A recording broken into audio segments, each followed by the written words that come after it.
ug atong padayon na atong pagtuon nata sa third part sa atong overcoming temptation. So manindog ta palihog atong i-open atong mga Biblia, Romans 13.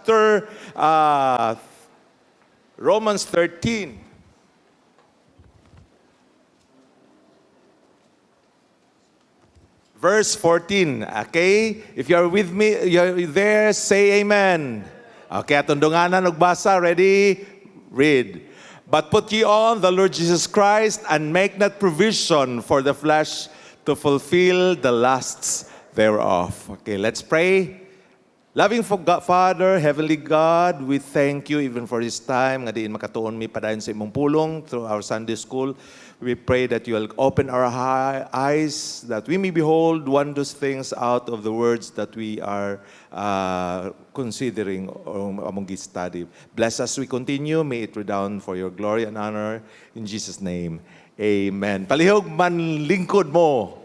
So we have been studying this one sa atong third meeting sa overcoming temptation. So last time we defined what a temptation is, no? So duha ka paagi nga din nato siyang gi-define, that is to prove or to test, and the other one is to entice one to commit sin. And we also mentioned about some mechanics of temptation, even the case katong gitintal sa serpent ang si Eve. Dayon, we also have mentioned or nasugdan natong tuon ang mga gitawag natong mga sources of temptation. Ang isa ani ang kaaway, ang si Satan mismo.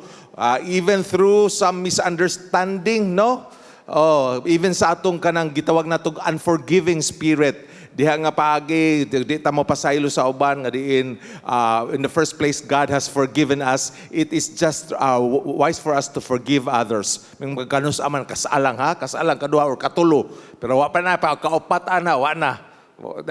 Di na pwede. Pero sa Ginoo pa, kung kapila, that is about in a day, 70 times 7. Meaning, as often, kinahangtan ta mo pasaylo. Amen? So, after all, walay mas nindot nga din kita makapasaylo. After all, kita una sa tanan, gipasaylo sa Ginoo. Okay, then even through the pleasures of this world and mga careless nga people, then, not only from Satan, but also from the world, no? That's why we are reminded, love not the world, neither the things that are of the world. For all that is in the world, the lust of the flesh, the lust of the eyes, and the pride of life is not of the Father, but is of the world. No, so the three, no, that is in there. So naa si Satan, na ang kalibutan. Are you living here on earth?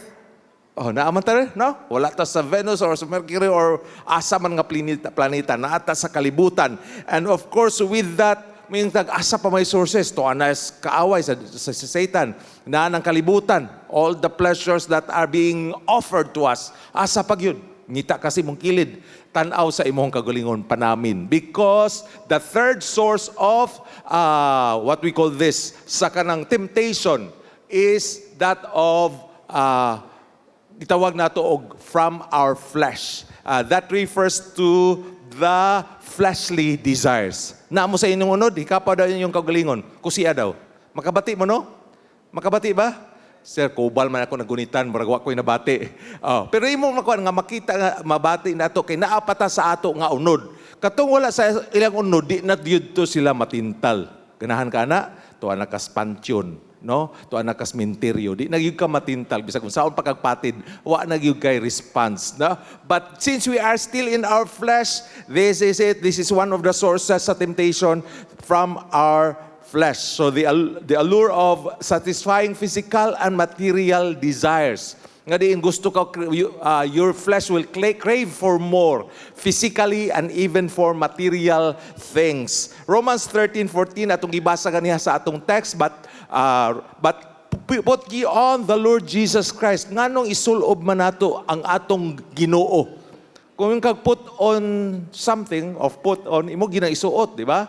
Maalisdan to nimong unsay uran nimo, din pag simba nimo gasulob ka para makaanhi ka diri para pagsimba. Now, when we say put on the Lord Jesus Christ, when we say Lord, meaning Ginoo siya, no?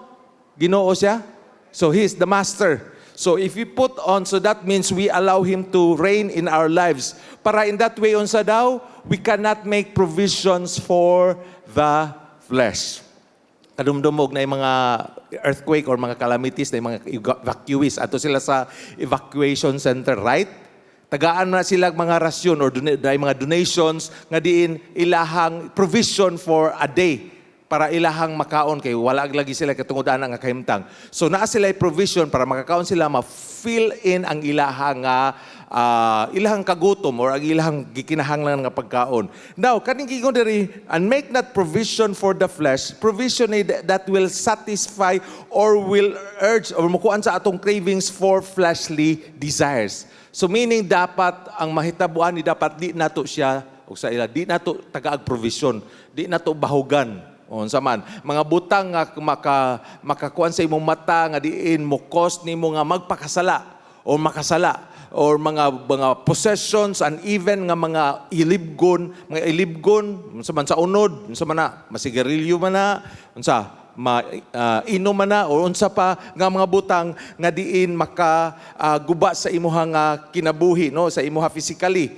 So that is it. Make not provisions for the flesh to fulfill the lust thereof. Because if we entertain those mga provision, unsa may naa diha nga din makatagbaw sa atong unod mo, entice nato, again ha, kung mo entice, dili mo, niara imong, kung ano ni, pagpakasala kay naakay, mahimo ka, mamatay ka, or magsakit ka tungod ani. Wala na, ang ibutan niyo, ang kalami, ang kahumot, ang pagkabugnaw, unsa pa, ngabdiin para ikaw or kita ma-entice sa pagpakasala. Okay, so in this case, we are encouraged to resist indulging in worldly desires. Sa unsa man para ma-resist nato ang mga worldly desires by aligning ourselves with Christ. Putting on the Lord Jesus Christ. Galatians 5:16, it says, "This I say then, walk in the Spirit and you shall not fulfill the lust of the flesh." Ato nang dumdumano nga ang walking in the Spirit or walking in the flesh, these are two different or contrary things. Kuming kagalakaw ko sa Espiritu pero ang imuhang unod perting kusuga nga mabuhat sa mga unod-nun nga mga butang, we are not walking on in or by the Spirit. But ingon siya, but I say walk by the Spirit. In other words, and you will not gratify the desires of the flesh. So dili na to tan-aw ganin ang kanabitang you are considering God's word, nag-ampo ka, no? Nagpamalayon do kasi ang pulong, you are trying to apply what you have learned from His word, even through the preaching. Di ba mas more in that sense, we are in a more spiritual sense nga diin ang katong mga offer sa kalibutan medyo ma-set aside, no? Pero katong gi-entertain nato ang mga offer sa kalibutan or mga kalibutanong butang, that will give us more gratify sa atong fleshly desires. So for us not to gratify our fleshly desires, we need to walk by the Spirit. Unsa man ibot pasabot ana or walking in the Spirit, we need a guidance on relying asa man ta mag-rely diha sa balaan nga spirito. In the first place, good to note, salamat sa Ginoo kay we are not the Lord Jesus Christ atong Ginoo does not leave us comfortless. Naatay comforter. No, the comforter has come in the person of Jesus Christ nga maoy magdasig kanato in that way nga diin makarelate ta sa iya para ma-overcome ang fleshly desires. Okay, previous days, karon nga week, kinsa may wala diri gitintal. In some sense, no? Naa kanunay, no? Karon nga week, asa man, from Satan, from the world, even as atong fleshly desires, naag yun ang mga pagtintal. Now, let's take some account diri sa Bible, some examples nga diin ang ilang struggles with fleshly desires nga makita nato. The man after God's own heart in the person of King David, night time nga din he was with Bathsheba as recorded in 2 Samuel chapter 11 verses 1 to 4. So makita nato diya no, and it came to pass after the year was expired at the time when kings go forth to battle. So mga hari dapat makigubat. Pero asa man si David, unsay sa last part ingon siya, but David tarried still at Jerusalem. Supposedly, ito siya sa battle, pero wa siya dito as the king. Next verse. So, ito makita diha. No. While he was lying on bed, bedtime na to sleep. Unsa yang gibuhat. And it came to pass in at evening tide that David arose from off his bed, no? And walked upon the roof. O dito nagsugod na ang pag-entice and yielding to temptation. So supposedly he was supposed to be in a battle, remain siya sa palace. Supposedly nag-lie down na siya para matulog, tuwa pa siya, nag-adto siya. Ngano kami adto siya dito? Was not the case, parang pwede na tumasyo mga previously, marag, uy, ito ako'y nakita dito. Marag na ito'y naligo dito at may aging adlaw. Nindo to tanawon karong gabi, kumaligo na pod. So pwede mahinaan nga sitwasyon, no? So pwede ka natulog na ka or you are at the verge of kanang resting. Pero uy, ito po ko iwan na human nga nindot kayo nga buhaton. Maglami nga offer, no? Makatagbaw sa unod. Oh, something nga din, asa ka mo adto, asa ka mo kapakiguban in that way nga din ang imuha nga kinabuhi o kita mismo subay o nag-indulge in those fleshly desires. So, no? So, ang iya pagingikuan, naapag yung asawa, naapag yung bana. No?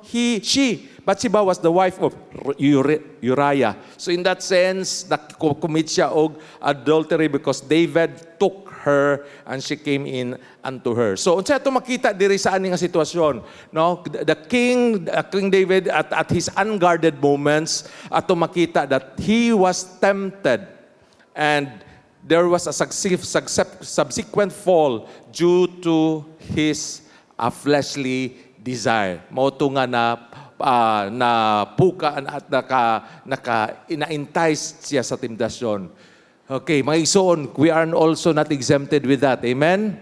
So, nasa atong palibot, may man to sa King David, o klaro kayo. Sa ato, adi siguro klaro sa uban, kay kita ramay nakabalo, no? Pero in one way or another, that is a way of being enticed and yielding to commit sin. Take the case of Esau. Esau and his birthright in Genesis chapter 25, no? Verses 39 to 34. So gikan si Esau there sa verse 29 sa field, no? Haskang gikapoy siya nga wala na siya time pag di na gyud siya makaluto. If you remember, si iyahang amahan gusto ka siya yung niluto nga something nga iyahang paborito. Pero kani nga time wa na si Esau, di na siya wa na siya kusog iluto. Ingon sa verse 29, no? He was faint. Dayon in verse 30, and Esau said to Jacob, "Feed me."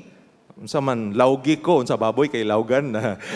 Pakan ako, I pray thee, with that same bread pottage, for I am faint. Therefore was the name called Edom. So, and Jacob says, si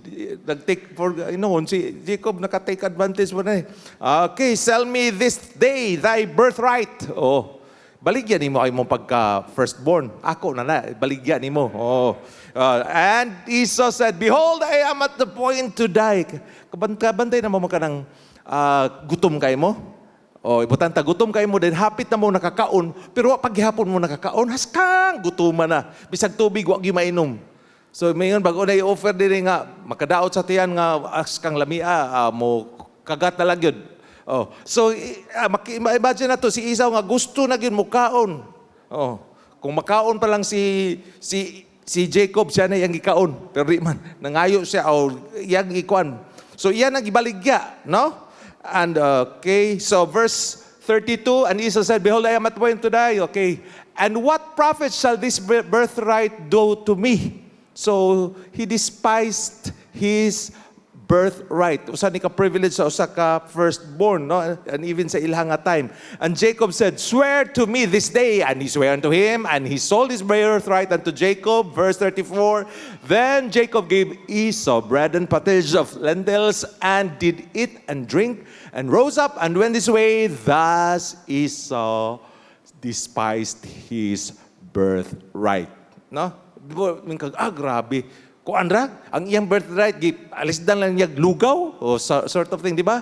Pero at that point, wa na gyud siya.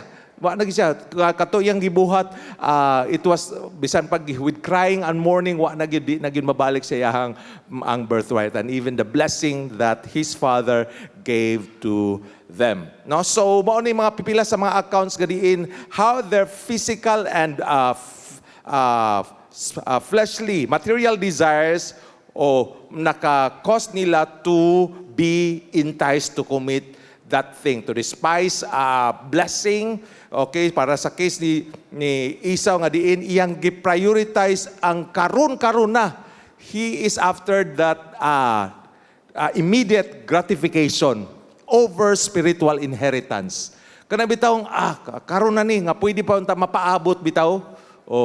Karon na ato na ning kuno, pero after all there is some good in delayed gratification, no? So mao to makita nato sa case ni Esau.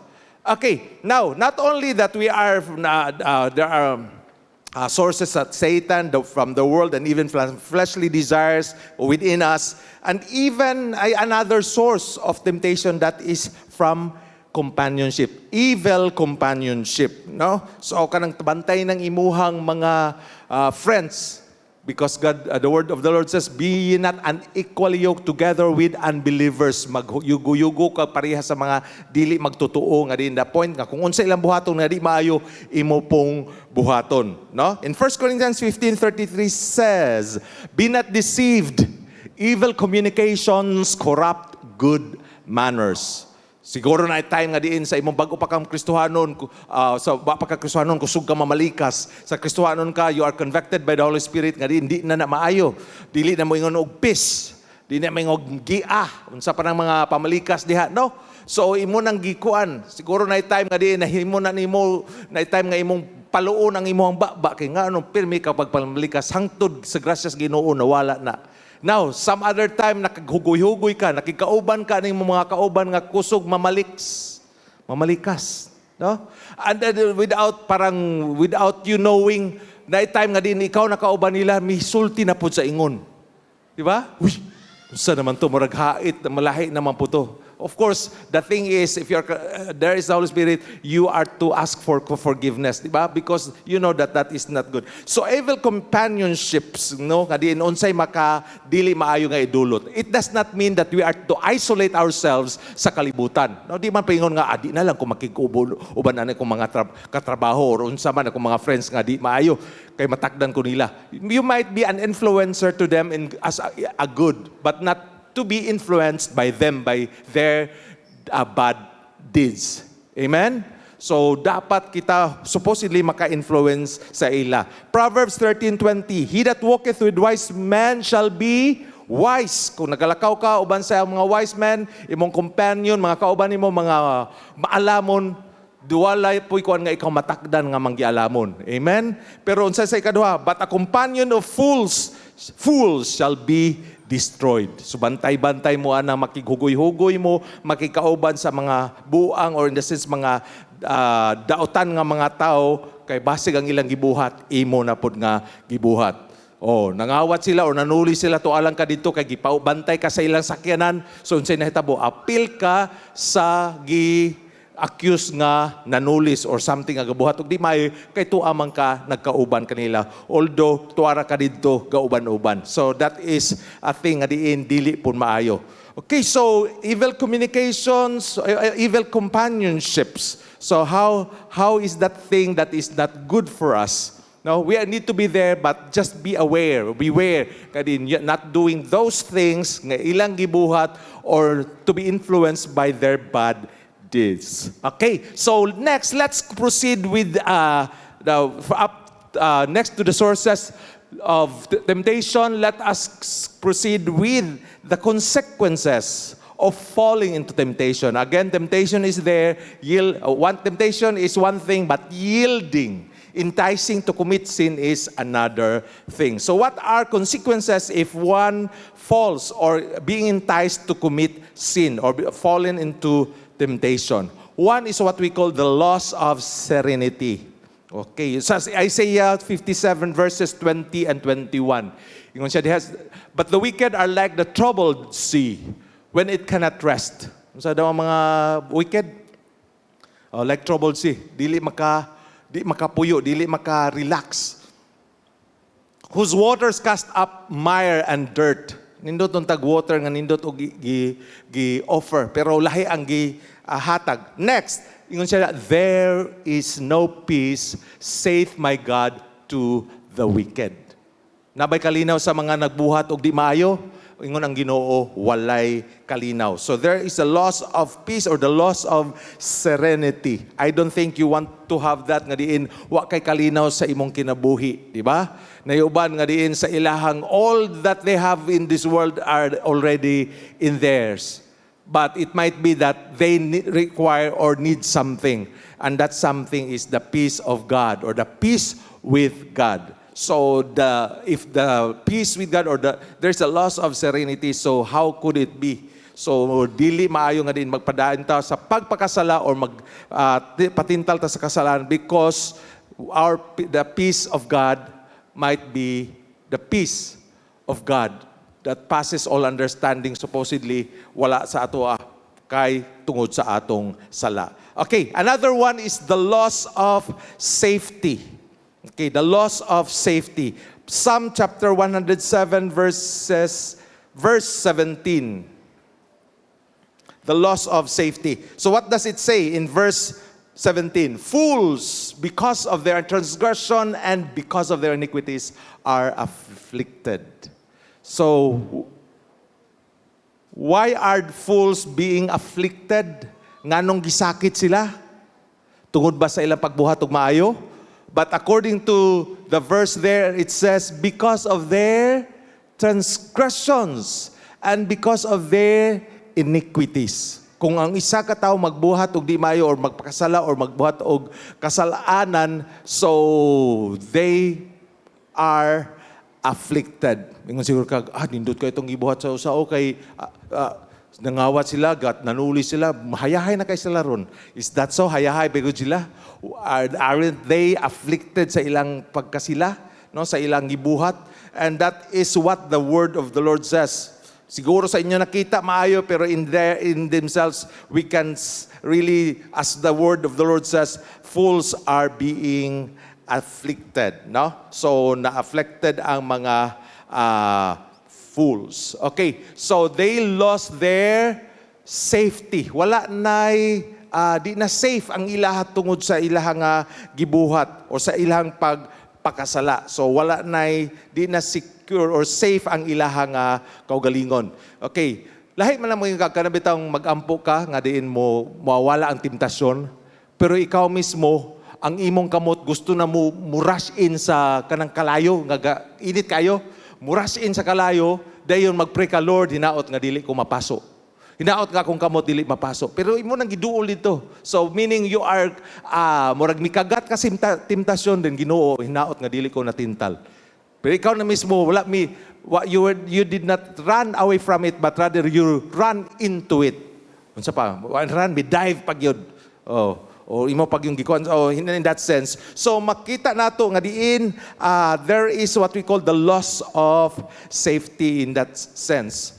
So just to it is said that we are at liberty to choose our actions but not our consequences. So unsa man itong mga action to commit sin, pwede ka magpili because you are at liberty supposedly, pero di na ka makapili kung unsay konsekwensya na. Sa usa ka binuhat siguro or sa ka Kristohanon nangabit. You can choose to whether to commit adultery but you cannot choose kung unsay consequence na. No? Ikaw nga nag-murder or nag-unsa may gibuhat nga dili maayo, di ka makapili nga din ay lang kung prisuha. Or something because it is not choice, the consequence is not your choice, pero ang imuhang action, ang imuhang naakadiha sa imuhang it is for you to choose whether to do good or to commit or to be enticed to commit sin. Okay, so that is what we have in the loss of safety. Unsa pay mawala sa diha nga ang isa ka tawo nga diin na fall into temptation. 1 Corinthians 9:27. Okay, when I say where there is verse 27, but if I keep under my body according to Paul and bring it into subjection, meaning your body is unsa man na? Okay. Ang ato more on to commit, that is not good. But if you are to put it into subjection, marabag, huy, lawas, puyo. Ayaw na pagpakasala o ayaw na pagkumit kay sala na. So lest by any means when I have preached to others, I myself should be cast away. Okay. unsa may mo maka-imagine ani usa ka nag-preach no, nagwali sa pulong sa Ginoo. Pero sa iyang nindot ang iyang pagwali daghang na panalanginan.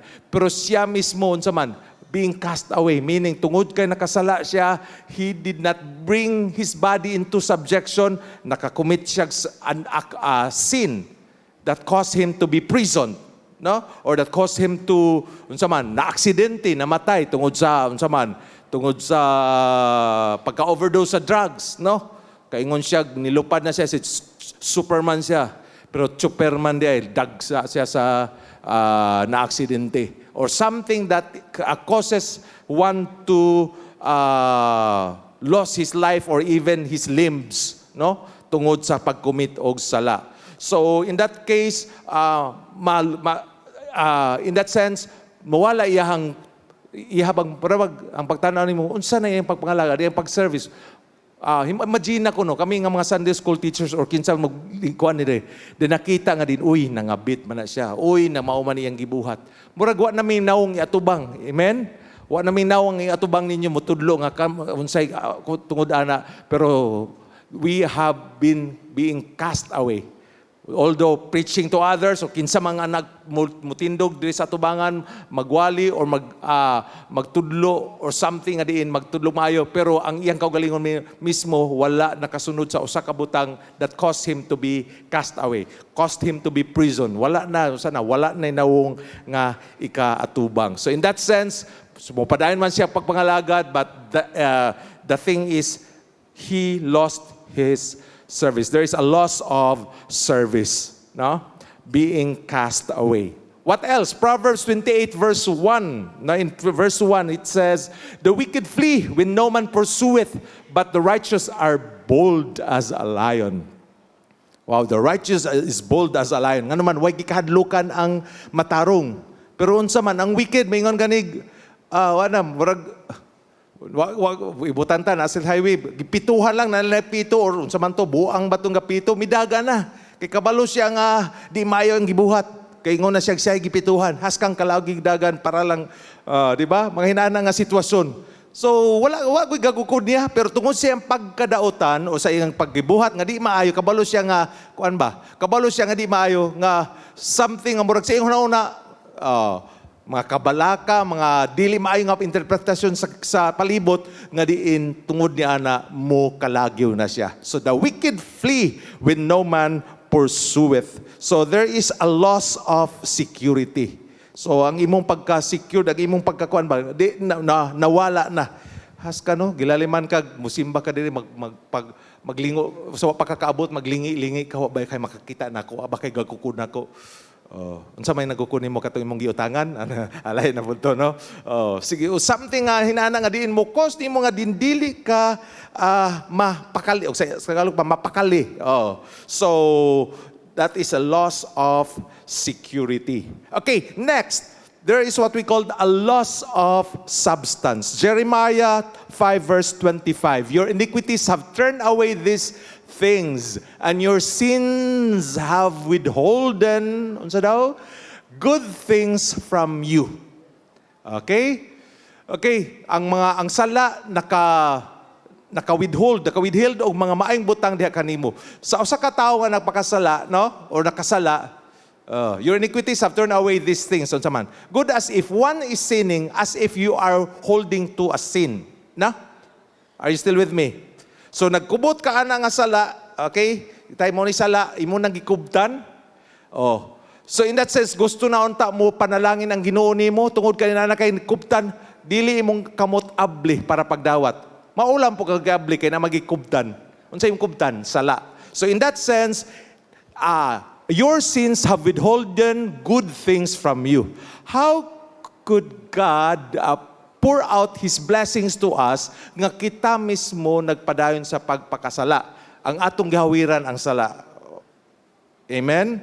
So ang panalangin sa Ginoo dili mabubo nato kay dili ta ready sa pagdawat niini. Kay tuwa ta galublob sa pagpakasala in some sort. Okay, there is what we call a loss of substance. By yielding to temptation, one may lose in a moment what it takes a lifetime to gain. No? So kung nagpakasala ta, so we might lose the moment, in a moment, what it took a lifetime nga diin, dapat unta nato nga maangkon. Okay, so and the next, not only a loss of substance, but also there is what we call a loss of sensitivity. Hebrews 3 verses 12 and 13. Take heed, brethren, lest there be any of you an evil heart of unbelief. Unsa nga klase nga heart? Evil heart of unbelief in departing from the living God. Oh, but exhort one another daily, as while it is called today, lest any of you be hardened through the deceitfulness of sin. Okay, ang sala, deceitful na siya. So marami kayong uy, kanindot ba ni nga offer, no? Pero because that is the deceitfulness of sin, do it so lisod kayo. Now, any of us be hardened, no? Magpagahi sa atong kaugalingon because of the deceitfulness of sins. Wala na tayo, di na ta sensitive sa mga gikinahanglan sa uban. Dahil uban nato siguro din na kinahanglan encouragement, no? Why not pat him at the back or say some words of encouragement for him or her to continue serving the Lord? Di man siguro na nimo mabuhat ang among gibuhat diri nga mo sulti, but you can have that in some of our brethren here. Amen? If we take account the case of Jesus when He performed some miracles in healing the sick people in His time, wala siya mag, masakiton diri. Tanawa siya kaya kung ayun. Wala gani siya kabalo, wala na gani kabalo itong mga pinaspalibot, nga giayo na niya. Take the case of the one at the pool of Siloam, nga di siya kaadto dito, nga diin para unta, kung lihokon sa anghel ang mao nga pool, katong unang makaambak maayo. So, pero siya istorya sa kan Jesus, lakaw na. Oh, in that sense, wag yun to kabalo ang palibot, gawa na giayo na day ni Jesus. No? So, could we do as an analogy, could we do such to have some sensitivity to others? Even kung maka-encourage ka, no? I myself was encouraged when there was someone at our brother, even just PM me. Di ba manaan man gud tay messenger do, mag-PM, just a sort of some words of encouragement that really encourage us to go on serving. So di man siguro na nimo buhat sa tanan, but you can do that to some others of us. To be sensitive to some others' needs. But because of sin, an evil heart of unbelief, that will cause us to have this loss of sensitivity. Murag di na takabalo mo dasig sa uban, di na takabalo mo encourage sa uban. Gusto lang ta ang atong kaugalin nga craving. So dili ko exempted ni ana, so sana ka mga mahitabo nga diin kung mo yield ta sa temptation, having this evil heart of unbelief. Then our hearts will be hardened through the deceitfulness of sin. Last two, the loss of self-restraint or self-control. First, 2 Timothy 3:13. Okay, but evil men and seducers shall wax worse and worse, deceiving and being deceived. Okay, kinsa man yung magkadautan, pagidug magkadautan, those evil men and seducers. Ang makasala o nagpakasala, musugod man na, o sa kawatan, musugod ang nagpipila ka pangawat, pila ka pesos, santod ba yung hundreds, thousands. Ang manulis, wala naman yung manulis nga mo, matulis og dagkong bangko, gasugod nas gagmay, no? Tulis sa ilahang balay, unsa ba? O something started with kwan, and it worsen, nagkaanam og ka, dili maayo. Then the case is, nag-deceive sila sa uban, but they don't know, or in a way, they are also being deceived. No? So, wala na self-control. People are being, kaning mga ma-worsen ang ilang mga sitwasyon tungod kay nagpadayon sila nagpadayon sa pagpakasala. Okay, being deceived nag-deceive sa others. Last but not the least, loss of a second chance. Hebrews 12 verse 16 and 17. Lest there be any fornicator or profane person as Esau. Ato nang ibasa ganihan, no? For one morsel of meat sold his birthright. So yung ibaligya yung birthright, pilay kantidad? usa ka bowl sa lugaw o some drink, no? Hinaana ka. So unsa may let's be any fornicator or profane person. So Esau was considered as a profane person. So magkaingon tag grabe pud ka kuan po niya, no? Pero ana ba? Pero katoy ang sitwasyon, it caused him wala na gid profane person, iyahang gi sold iyahang birthright. So that is ang consequence sa iyang sala.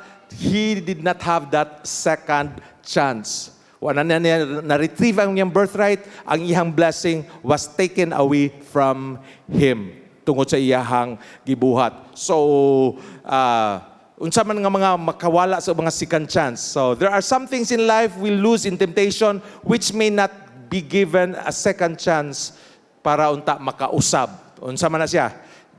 Like for instance, death due to an overdose of drugs, then a needless accident that leaves one paralyzed for the rest of his life or one's life, and adultery that ruins one's testimony, and even you can name some sins being committed that has no second chance para unta mo bawi ba? Okay, our God is a God of second chances, right? Nga di man, sa diha makasalata, matempted da, if we confess our sins, He is faithful and just to forgive us our sins and to cleanse us from all of our unrighteousness. That is our God of second chances. But when we talk of committing sin, nga diin mo cause kita ay mamatay or maparalyze or something, nga diin di na gini mo mabawi. So that is now a consequence or some consequences of yielding to temptation. So I hope nga natin nakatunan diri sa mga di lang tanaw nga kanindot sa mga temptasyon nga nagpalibot pagkanindot nini. Let's take a look at sa mga consequences when one falls into temptation. So they are there. Loss of serenity, safety, service, security, substance sensitivity, self-control, and even a loss of a second chance. Okay, let's pray. Loving Father, salamat Ginoo, nakapadayon mi pagtuon sa among Sunday school lesson. We pray that will continue to bless us even sa among divine worship for your glory and honor in Jesus' name. Amen. Thank you for listening.